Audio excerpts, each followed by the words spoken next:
நான் அம்மையாண்டி லோகாம்பாள், எனக்கு வயசு 70. இந்துக்கள் முஸ்லீம் அப்படின்னு என் வயசுக்கு நான் கேள்விப்பட்டிருக்கேன். ஆனால் இப்போ நடக்கிறத பார்த்தா இனிமே வரும் மக்கள் எல்லோரும் ஒரு மனநிலையா எல்லோரும் சேர்ந்து வாழ வேண்டும், பிரிக்க வேண்டாம். மனசுக்குள்ளையாவது நீ இந்துக்களும் இல்லை நான் முஸ்லீமும் இல்லை அப்படின்னு சொல்லி இனி வரும் மக்கள் எல்லோரும் ஒற்றுமையாக வாழ வேண்டும். அப்புறம் என் கையில் இப்போ நான் ஒரு கருப்பு கயிறு கட்டியிருக்கேன் ஐயா.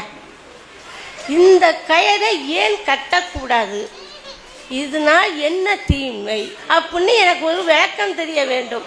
வயதான மூதாட்டியாக இருக்கக்கூடிய அம்மையாண்டி ரோசாம்மாள் இந்து முஸ்லீம்கள் பாகுபாடு இல்லாமல் ஒன்றாக இருக்க வேண்டும், பிரிவினை இருக்கக்கூடாது என்ற ஒரு விஷயத்தை சொல்லியிருக்கிறாங்க. அதைத்தான் நாங்கள் விரும்புகிறோம். அண்ணன் தம்பிகளாக மாமன் மச்சான்களாகத்தான் இந்த தேசத்தில் ஆரம்பத்திலிருந்து இந்துக்களும் முஸ்லீம்களும் வாழ்ந்து வந்திருக்கிறோம். அதைத்தான் இப்போ பிரிக்கக்கூடிய சில வேலைகளை செய்கிறாங்க. அதற்கு நாம் பலியாகி விடக்கூடாது. முஸ்லீம்கள்னு சொன்னால் அவங்க கொள்கை இது, அவங்க சித்தாந்தம் இது, அவங்க அப்படி தான் இருப்பாங்க. இந்துக்கள் என்று சொன்னால் நம்ம கொள்கை இது, நம்ம சித்தாந்தம் இது, நம்ம இப்படி தான் இருக்கணும் அப்படின்னு சொல்லி நம்ம ரெண்டு பேரும் புரிந்து கொண்டு அவங்கவுங்க விஷயத்தை அவங்கவுங்க கடைபிடித்து கொண்டோம் என்று சொன்னால் எந்த பிரச்சனையும் இருக்காது. இப்போ உதாரணத்துக்கு ஒரு சைவம் சாப்பிடக்கூடியவங்க இருக்கிறாங்க, அவங்க சைவம் தான் சாப்பிடுவாங்க. இல்லை நீ அசைவம் சாப்பிடணும் அப்படின்னு போய் நம்ம அவங்கள பலவந்தப்படுத்தக்கூடாது.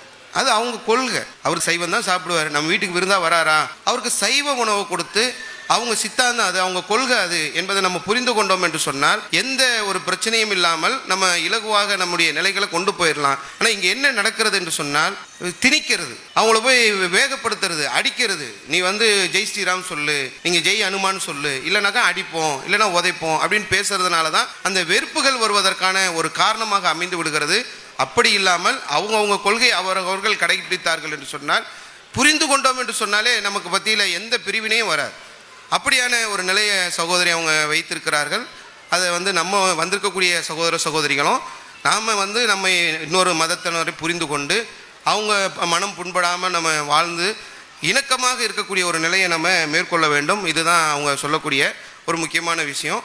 ஒரு கேள்வி ஒன்று கேட்டிருக்கிறாங்க. கையில் ஒரு கயிறு ஒன்று கட்டியிருக்கிறாங்க.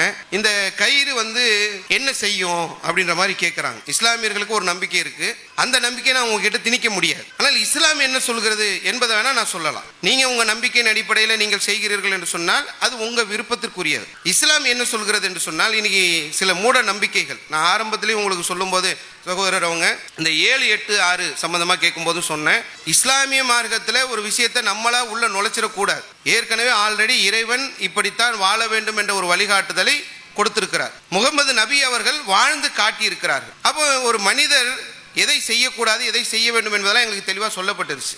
என்ன நடக்கிறது என்று சொன்னால், இடைத்தரகர் என்று இருந்து கொண்டு கடவுளுக்கும் எனக்கும் மத்தியில் அவர் இருப்பார். அவர் என்ன செய்வார், எனக்கு தேவையானதெல்லாம் கடவுள்கிட்ட அவர் சிபாரிசு பண்ணுவார். இது இஸ்லாம் சொல்லவே இல்லை. நான் நேரடியாக எனக்கு என்ன தேவையோ அதை என்னுடைய இறைவனிடத்தில் நான் கேட்கலாம். என்னுடைய இறைவன் என்னை படைத்திருக்கிறார், என்னுடைய இறைவன் என்னை பாதுகாக்கிறார், என்னுடைய இறைவன் எனக்கு தேவையான எல்லா வாய்ப்புகளையும் எல்லா வசதிகளையும் இந்த உலகத்தில் செய்து தந்திருக்கிறார். என்னுடைய செருப்பு வார் அருந்தால் கூட நபிகள் நாயகம் சொல்கின்றார்கள், முகமது நபி அவங்க, உன்னுடைய செருப்பு வார் அருந்தால் கூட உன்னுடைய இறைவனிடத்தில் நீ கேள். ரொம்ப கேவலமாக தான் நினைப்போம், செருப்பு வார், செருப்பு பிஞ்சிருச்சு, அதற்கான உதவியை கூட நான் என்னுடைய இறைவத்தில் கேட்கலாம். நீங்கள் ஒரு தப்பு செஞ்சிட்டீங்க, ஏதாவது ஒரு தவறு இழைத்து விட்டீர்கள் என்று சொன்னால், ஒரு தவறு செய்து விட்ட அடியார்களே, நீங்கள் இறைவனுடைய அவன் மன்னிப்பானா அப்படின்னு நீங்கள் நம்பிக்கை இழந்துடாதீங்க. உங்களுக்கு ரொம்ப அருகில் இறைவன் இருக்கிறார், அவரிடத்தில் அவன் இறைவனிடத்தில் மட்டும்தான் நாங்கள் கேட்க வேண்டும். எங்களுக்கு நடுவில் யாரும் இடைத்தரகர்கள் நின்று நான் கடவுள்கிட்ட வாங்கி தரேன், உனக்காக நான் கடவுள்கிட்ட பேசுகிறேன்ற தேவையே இல்லை. நான் என்னுடைய இறைவனிடத்தில் நேரடியாக பேசலாம். இப்போ என்னன்னாக்கா, இந்த இடைத்தரகர்கள் இருக்கிறாங்கல்ல, இவங்க என்ன பண்ணுறாங்கன்னா, குழந்தைக்கு பேர் வைக்கணுமா, நாங்கள் வரோம். வீட்டை புது வீடு கட்டியிருக்கிறியா, அங்கே நாங்கள் வரோம். புதுசாக ஒரு கடை திறக்க போறியா, அங்கே நாங்கள் வரோம். கடவுளிடத்தில் பிரார்த்தனை செய்து உனக்கு தேவையானதை நாங்கள் பெற்றுத்தருகிறோம் சொல்லி வராங்க. யார் இவங்க?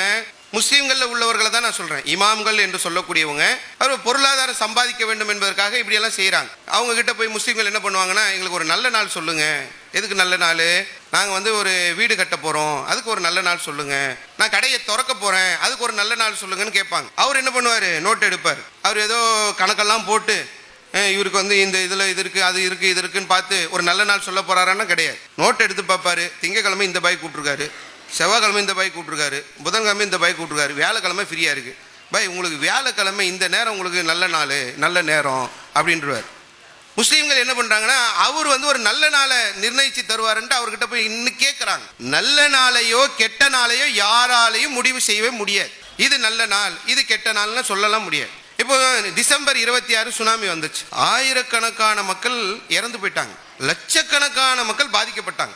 இது கெட்ட நாளா? இது டிசம்பர் 26 நீங்கள் கெட்ட நாள் என்று சொன்னீர்கள் என்று சொன்னால், ஒரு வினாடிக்கு 4 குழந்தைகள் இந்த உலகத்தில் பிறந்து கொண்டிருக்கிறது. ஒவ்வொரு நாளும் உயர் நிலையை அடையக்கூடிய மக்கள் இருக்கிறார்கள்.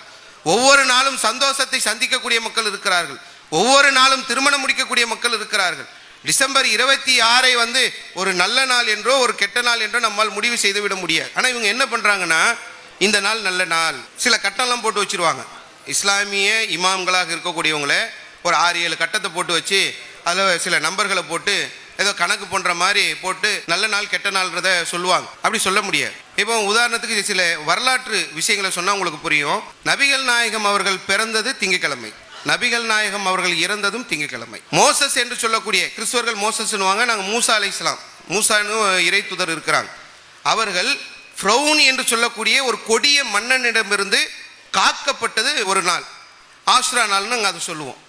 இதே ஆஷுரா நாளில் தான் இஸ்லாமியர்கள் எதிர்பார்க்காத கர்பலா போர் நடந்ததும் அதே நாள் தான். ஒரு நல்லது நடக்கிற அன்னைக்கு ஒரு கெட்டது நடக்கும். அப்போ இந்த நாள் என்பது ஒரு நல்ல நாள், இந்த நாள் ஒரு கெட்ட நாள் என்பதை யாராலும் முடிவு செய்ய முடியாது. ஆனால் இமாம்கள் என்ன பண்ணுறாங்கன்னா, சம்பாதிக்கணும், வருமானத்துக்காக என்ன பண்ணுறாங்கன்னா, இந்த மாதிரி கணக்கு போட்டு இது நல்ல நாள் இது கெட்ட நாள் அப்படின்னு சொல்லி சொல்கிறது. இந்த மாதிரி வீடு திறக்கிறது, கடை திறக்கிறது, அதுக்கெல்லாம் வர்றது. அந்த இமாம்கள் தான் என்ன செய்கிறார்கள் என்று சொன்னால், ஒரு கயிறு எடுப்பாங்க, கயிறை எடுத்து அந்த கயிறில் சில முடிச்சுகளை போடுவாங்க. அந்த முடிச்சுகளை போடுறதுக்கு அவங்க ஒரு ரீசன் சொல்லுவாங்க. நான் ஒரு முதல் முடிச்சில் திருக்குரானை ஓதி அதில் ஊதி அதை முடிச்சு போட்டு வைத்திருக்கிறேன். நம்ம போனோம்ங்களேன், ஃபுன் போட்டு ஒரு முடிச்சு போடுவார். அவர் இன்னும் ஒரு 4-5 முடிச்சு போடுவார். இஸ்லாமிய மார்க்களை ஏமாத்துறதுக்காக செய்யக்கூடியது. இது எப்படி அது உள்ளே முடிச்சு போட முடியுமா? குரானை கொண்டு போய் ஒரு முடிச்சுக்குள்ளே அடைக்கிற முடியுமா? புரிஞ்சுக்கணும்னாக்கா, இப்போ நீங்கள் எல்லாரும் பிள்ளைகளை படிக்க வைக்க அனுப்புறீங்க, ஒரு பள்ளிக்கூடங்களுக்கு அனுப்புறீங்க, பிள்ளைங்க படிக்கிறாங்க, இன்னும் கொஞ்சம் நல்லா படிக்க வைக்கணும்னு சொல்லி ஒரு கணக்கு டீச்சர்கிட்ட அனுப்புறீங்க, இன்னும் நல்லா படிக்க வைக்கணும்னு அறிவியல் டீச்சர்கிட்ட அனுப்புறீங்க. கணக்கு டீச்சர்கிட்ட 1500 ரூபாய் ஃபீஸு, அறிவியல் டீச்சர்கிட்ட ஒரு 1500 ரூபாய் ஃபீஸு. பிள்ளைங்க படிக்க போயிருச்சு. கணக்கு டீச்சர்கிட்ட படிச்சுட்டு வரும்போது ஒரு கயிறு எடுத்துகிட்டு வருது பிள்ளை. அதே மாதிரி அறிவியல் டீச்சர்கிட்ட வரும்போது ஒரு கயிறு எடுத்துகிட்டு வருது பிள்ளை.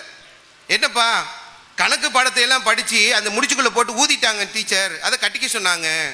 அறிவியல் டீச்சர் அதே மாதிரி முடிச்சு போட்டு கொடுத்துட்டாங்க, கையை கட்டிக்க சொன்னாங்க, ஏற்றுக்குவீங்களா? என்ன வார்த்தைலாம் கேட்போம். என்னங்க, பிள்ளைய படிக்க அனுப்புனாக்கா இதை முடிச்சு போட்டு கொடுத்தேன், அதை கைட்டிக்கின்றீங்களே, இது என்ன இது அப்படின்னு கேட்போமா கேட்க மாட்டோமா? அப்போ நம்ம பணம் போகிற நேரத்தில் சில நேரங்களில் உலக விஷயங்கள் அறிவுபூர்வமாக நடந்துடுறோம். சில நேரங்களில் நம்ம அறிவு என்ன ஆயிருதுனாக்கா, அவங்க சொல்லக்கூடியதை கேட்டுக்கிட்டு நம்ம சரி இவங்க ஏதோ ஒரு நல்ல மந்திரம்லாம் படித்தவங்க, ஏதோ கரெக்டாக சொல்கிறாங்க போல் அப்படின்னு நினச்சிக்கிட்டு சரின்னு நினச்சிடறோம். அதுக்கு இஸ்லாத்துக்கு எந்த சம்மந்தமும் கிடையாது. அந்த அடிப்படையில் தான் என்ன பண்ணுவாங்கன்னா, கையில் கயிறு கட்டுவாங்க. உனக்கு பேய் பிடிக்காது அதெல்லாம் இல்லை, நம்ம ஆரம்பத்திலே சொல்லிட்டோம். சிலருக்கு நோய் வாய்ப்பட்டு இருந்தாங்கனாக்கா அப்போ கயிறு கட்டுவாங்க. இது என்ன, இது நோய் வாய்ப்பட்டாக்கா கயிறு கட்டினா சரியாயிருமா? அப்புறம் அப்போலோ ஹாஸ்பிட்டல் எதுக்கு, பில்ரோத் ஹாஸ்பிட்டல் எதுக்கு, இன்னும் இருக்கக்கூடிய டாக்டர், அந்த சகோதர டாக்டர்லாம் படிச்சிருக்கிறாங்களே, இவங்களாம் எதுக்கு? அப்போ ஒரு நோய் விட்டது என்று சொன்னால் உரிய மருத்துவத்தை தான் நம்ம தேடி போக வேண்டுமே தவிர, சும்மா கயிறு கட்டினா அந்த கயிறு குணமாக்கிறாதுன்னா அனாசினா மெட்டாசினா, அது என்ன வேறு ஏதாவது மாத்திரையா, அது நோயை குணப்படுத்தக்கூடிய ஆற்றல் அதில் ஏதாவது இருக்கா, என்ன, இதையெல்லாம் நம்ம சிந்திச்சு பார்க்கணும். மனுஷனுக்கு இறைவன் பகுத்தறிவு என்று சொல்லக்கூடிய ஒரு அறிவை கொடுத்துருக்கிறார். இந்த அறிவை கொண்டு இது என்ன பயனுள்ளது தானா என்பதை நம்ம சிந்திச்சு பார்க்கணும். அது சுத்தமான ஒரு மூட நம்பிக்கை. இஸ்லாமிய மார்க்கத்தின் பெயரால் சில இமாம்கள் அதை செய்து கொண்டிருக்கிறார்கள். அதற்கும் இஸ்லாத்துக்கும் எந்த சம்பந்தமும் இல்லை. அந்த கயிறு கட்டுவதால் நோய் குணமாகாது. இறைவன் நாடினால் மருத்துவம் பார்த்தால் நோய் குணமாகும். இதுதான் அதில் உள்ள விஷயம். அல்லாஹ் அக்பர், அல்லாஹ்